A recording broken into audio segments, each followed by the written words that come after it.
I'd like to welcome you to this edition of EMU Today. And we're so pleased to have you join us. And we want you to sit back and relax and enjoy the conversation.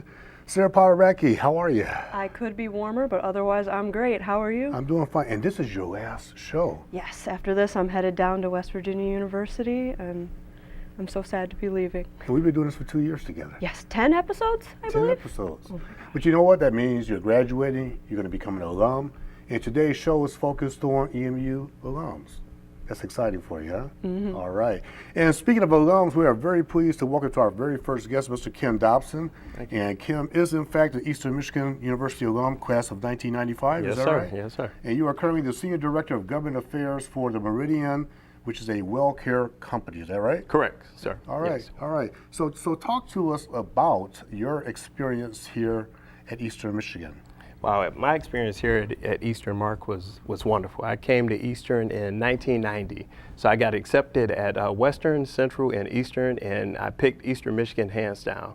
I stayed at 626 Sellers, and I remember the day that my parents came and dropped me off, and the university had a move-in madness, and people with T-shirts and upperclassmen were everywhere helping you move in, and it was a great and exciting time. And you have a great opportunity, a great job. You're currently, as I referenced, the Senior Director of Government Affairs.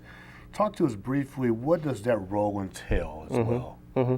Well, Meridian Healthcare Plan, we're the largest provider of Medicaid services in the state of Michigan. We also provide Medicare and any type of services to help people who are challenged financially or need those type of services. What that provides is, being the Senior Director of Government Affairs, I spend a lot of time in Lansing, watching legislation and policy to make sure that the residents that we help are able to get the legislation supports them as much as possible. And as a student here at Eastern Michigan, did you somehow get any way, shape, or form get involved in any type of student government? Were you engaged? Sure. Absolutely. Yep, sure. I sure did. So when I was at Eastern, my major was public administration with a minor in political science. So I had professors like Lottie and Dr. Orton and Dr. Bernstein were some of my professors. When I was here at the university, I was the president of my fraternity here, which is Alpha Phi Alpha, Epsilon Eta chapter. I've heard of that chapter. Right, I've heard of Alphas. Yes, I was a member of the NAACP here also. And what else did I do here from a leadership standpoint when I was in undergrad? Well, I know very recently you were engaged in leading a discussion and a march, if you will, for Dr. Martin Luther King Days just a few months ago here on the university's campus. You know, Mark, that was a great honor because being the speaker at the MLK March was something very special to me. I participated in that march as a student, as the president of Alpha Phi Alpha. When I had the privilege of working here as a Director of Government and Community Relations, I participated as a member of the administration, and to come back and actually be the speaker, especially here at Eastern, for that event was something very special. And soon again, Sarah, you're going to be an alum shortly, and you have an alum right here. Kind of, how would you like to take the conversation with Kim based on his experiences as a student here? Yeah, so I noticed that you went to Eastern, and then you left Eastern for a bit, and then you ended up back here. Mm-hmm. What brought you back to the area?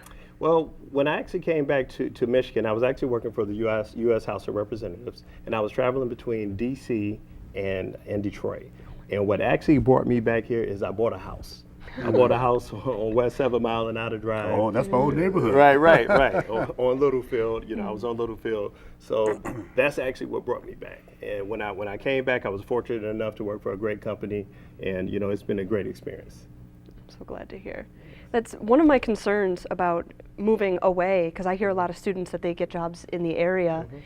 How do you navigate a world of, you find so many connections here in the Metro Detroit area. How do you navigate going somewhere else and trying to find employment? I think you really have to, look at it from what's good for you and, what actually works for you. The state of Michigan is a great state. We want to do everything we can do to encourage to keep our local talent here.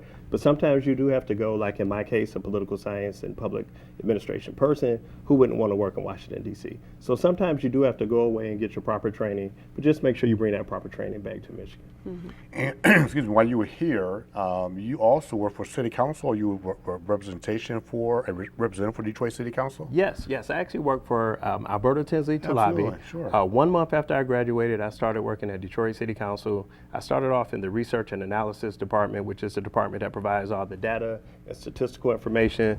I went from there and I started working for Alberta Tinsley Talabi, who is also an Eastern Michigan grad. I did not know that. Yes, she is. All right, so we're everywhere.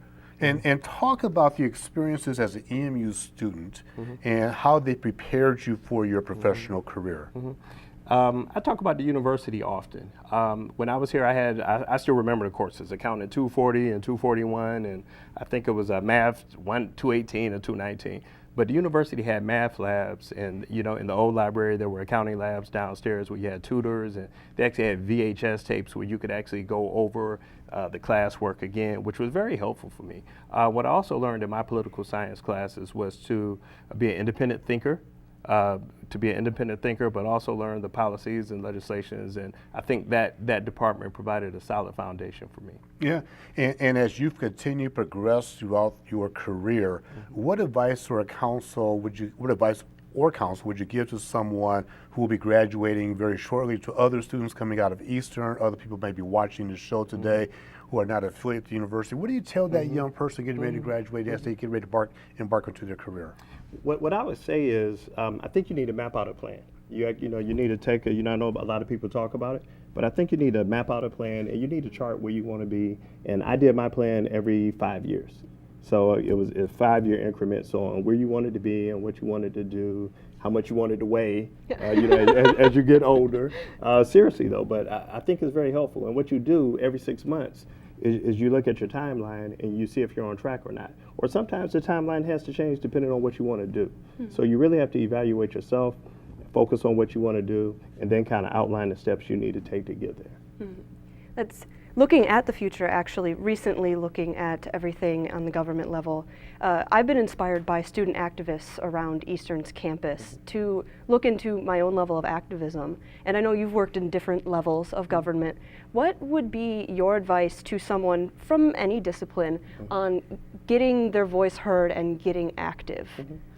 I've been fortunate enough to I've worked on every level of government. And this is what I think you should do.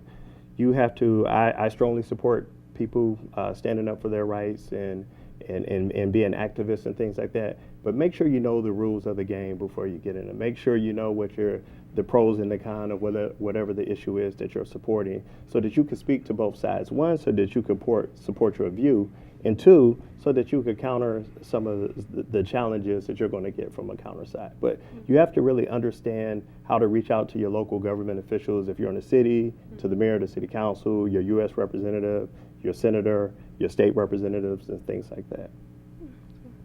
Would you have any resources for people to reach out to if they were interested in this? Resources as far as? Reach out to anything if they were interested in getting involved, let's say at the local government level.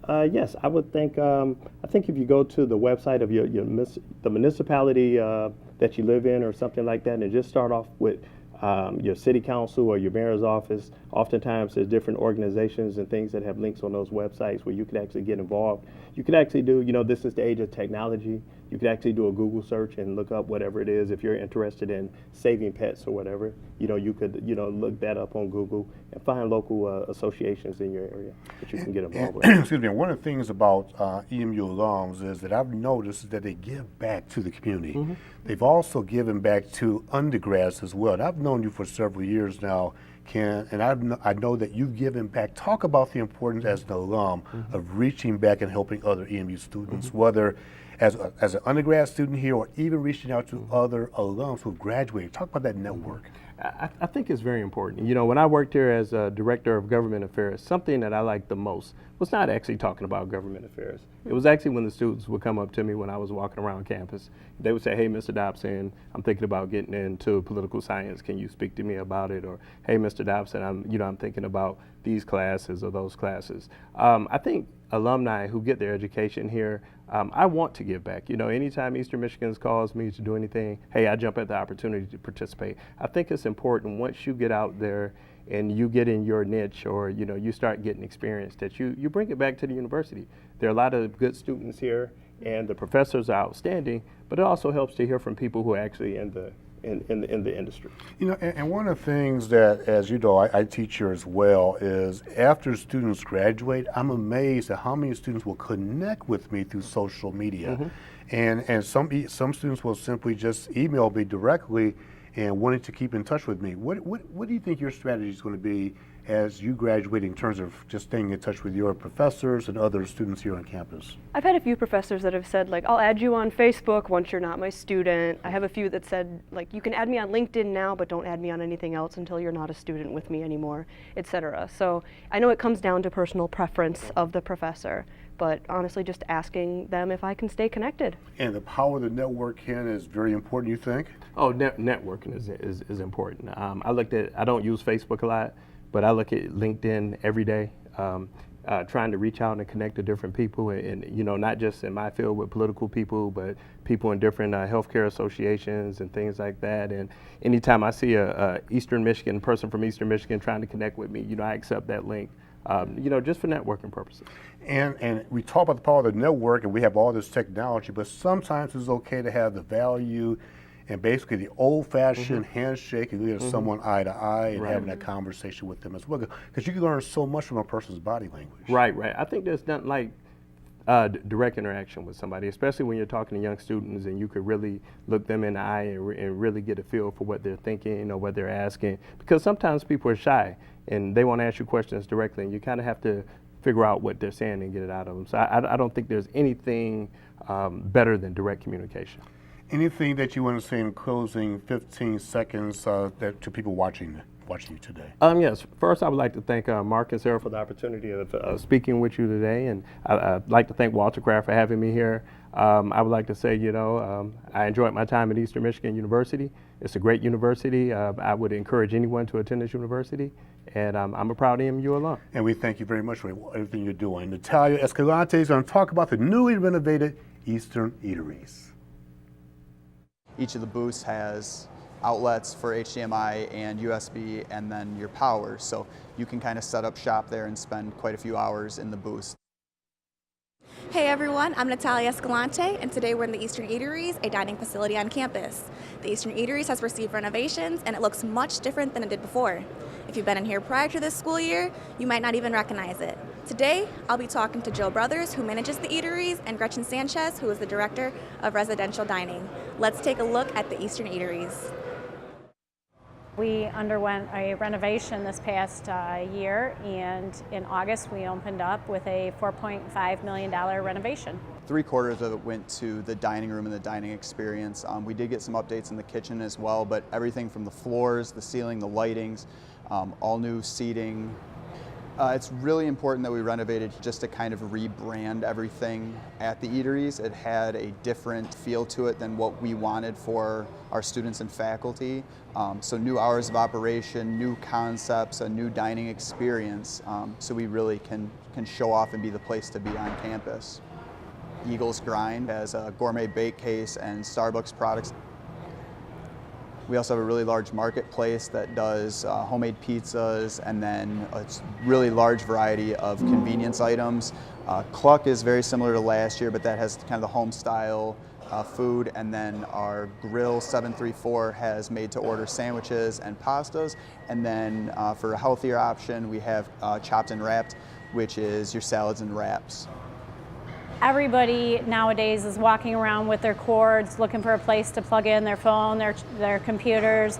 And because we are a campus, we want to make it so that the students can come in here and sit and study, and can come in here and work on their phones or listen to their music or charge their equipment. We have several different types of seating here, the high top tables, just regular dining tables, and then we have some of the booths, and then we have the larger study lounge booths that come with HDMI hookup. It's basically just a screen that you could do a presentation on. I've seen some students bring their video games down and play on there.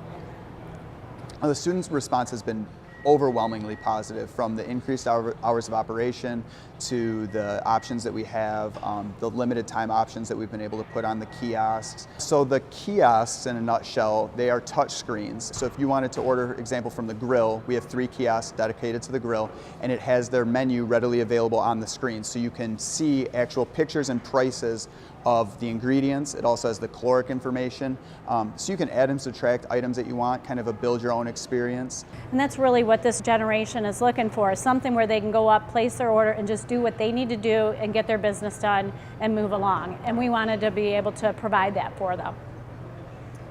We decided to go with the video games. So we have 4 consoles in here. Each of them houses 60 games, and they're all free. So what do I love best about this Eateries? I would say how it's more cozy, how it's more home, how you can come in and hang out.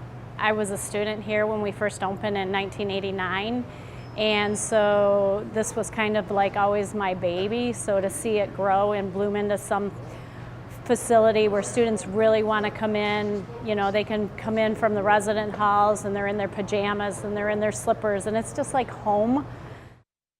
That's all from the Eastern Eateries. I encourage everyone to stop by. I especially encourage upperclassmen and alumni to check out this premier dining facility. I'm Natalia Escalante for EMU Today.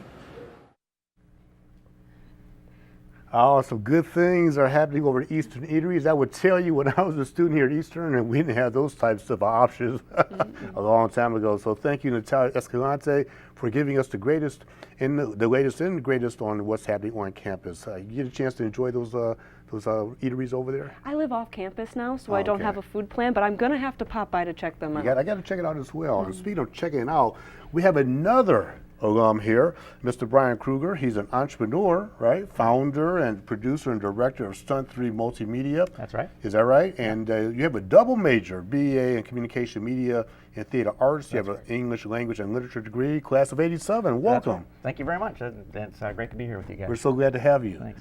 So talk to us briefly about your business. You're an entrepreneur. What do you do? Well, I owned a software company between 2000 and 2008, and then I sold that to set up a film company. So I've been doing that for the last 10 years. For the last 10 years. Yep. Now, did you ever go did you go into the corporate space more in a traditional role, or did you go straight into entrepreneurship? Actually, I came here to be a teacher, and I did that. I was a teacher here at Eastern. And I grew up in Ypsilanti. Got it. So I went to Erickson School, East Middle School, Ypsilanti High School, moved to Chelsea, came back, and graduated here because I really wanted to be a teacher. So I was a drama teacher at Ypsilanti High School for a couple of years, but that profession is tough in that you get pink slipped a lot, depending on your rung on the ladder. So I got a really nice offer to be an education consultant for Apple, and so I did that and got into electronic publishing after that in the magazine and newspaper industry, and hooked up with a couple guys from Amsterdam who had a really nice software plugin for Adobe InDesign, and we started making software for editors and page designers for magazines and newspapers.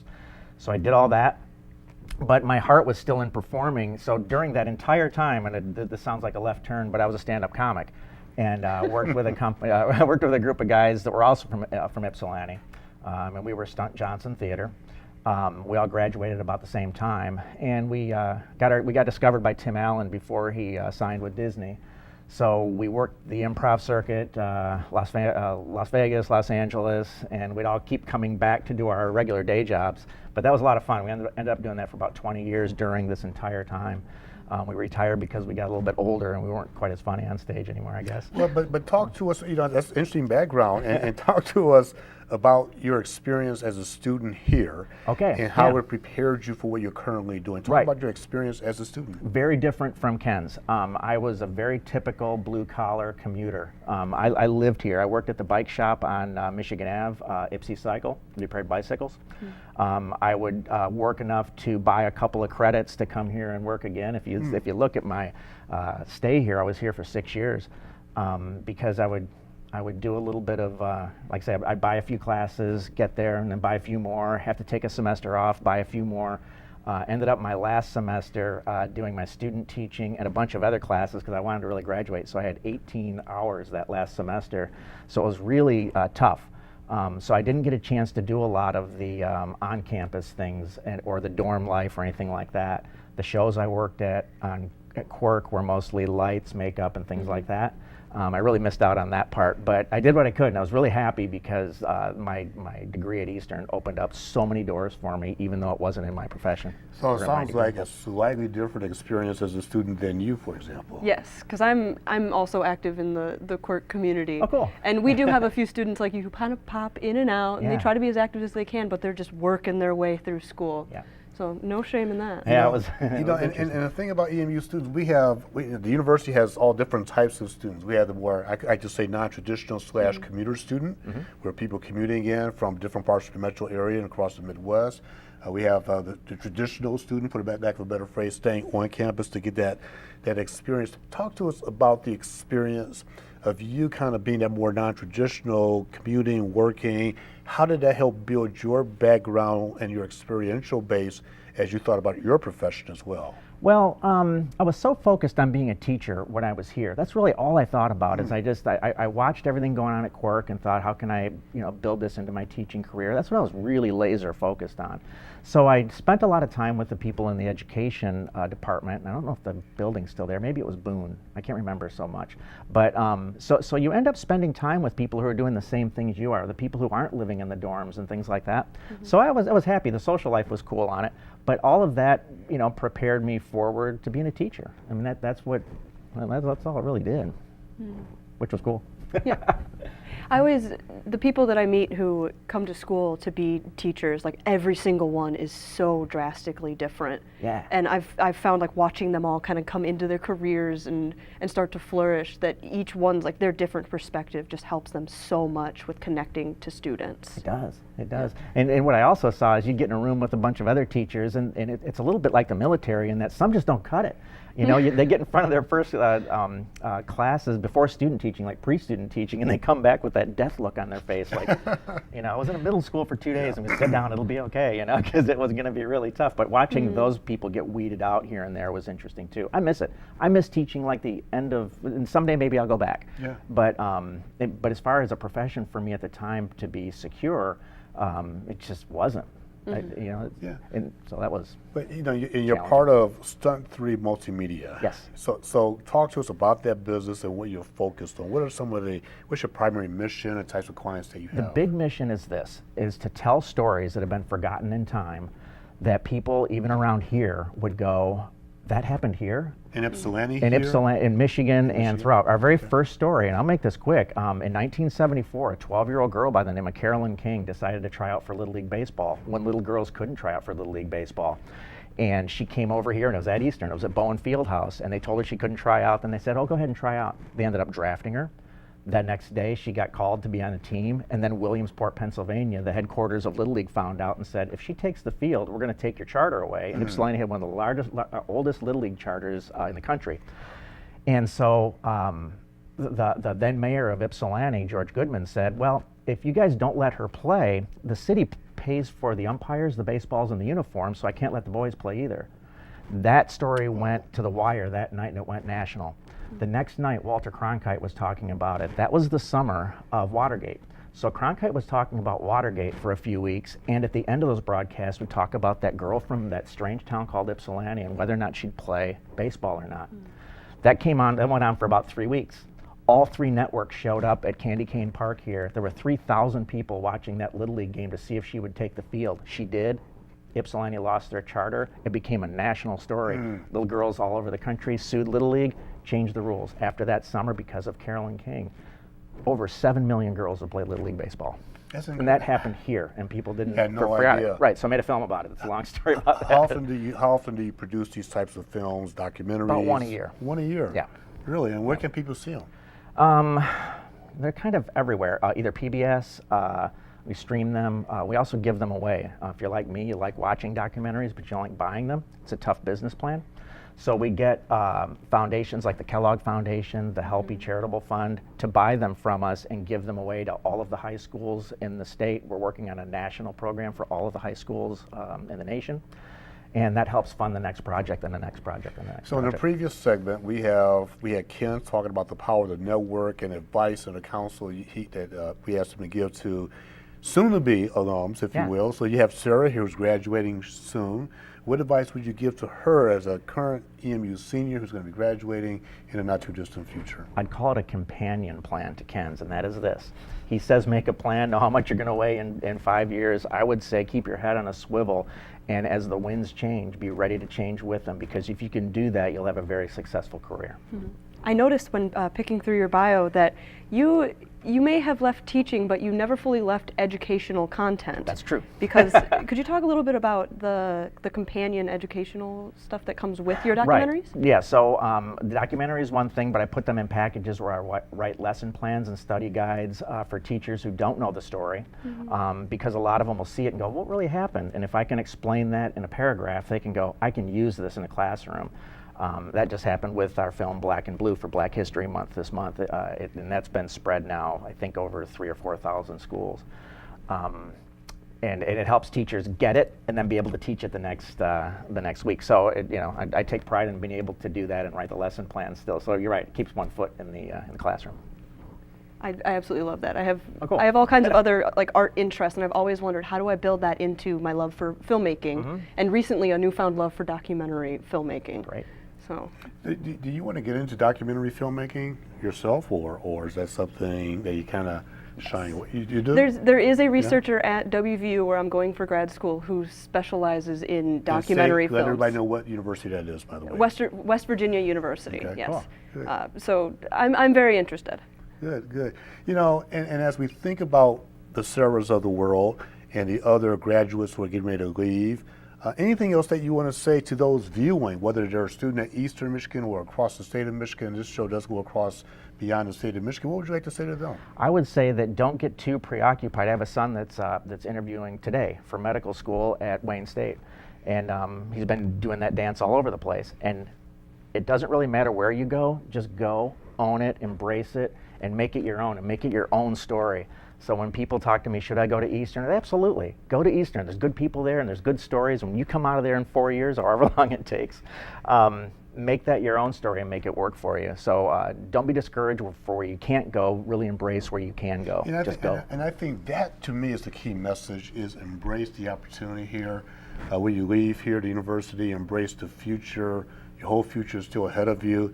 And I think that we are very fortunate to be involved in a university such as Eastern, where we have much more personal interactions with professors, with other students, organizational groups. And I think that is outstanding advice to Sarah. In 10 seconds, would you like to say to Ryan? I'm very glad you brought that up, because I never thought that I'd end up at Eastern, but I wouldn't change it for the world. Good, don't. That's Well, great. you know, I'm proud to be from here. You know what, I have about a minute to go or so. And I did want to say this, and Brian, we want to thank you. This is Sarah's last show with us. Oh. She's been with us since day one, so this is technically the end of year 2. We've done 10 episodes.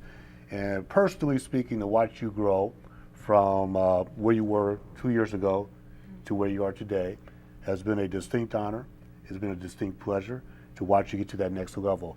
And I think I can say on behalf of us as EMU alums and everybody watching as well, that we want to continue to wish you much continued success. And I'm going to give you 15 seconds to say whatever you want to say in closing. Well, I'm just very, very thankful for all the people I've had the opportunity to meet, and for the growth that was kind of pushed upon me, and where I'm going from here. Yes. Well, we're going to say in closing to you, we wish you much continued success at West Virginia University, and congratulations on your pending graduation so much. Thank you so much. All right, we're going to check you out next time on EMU Today.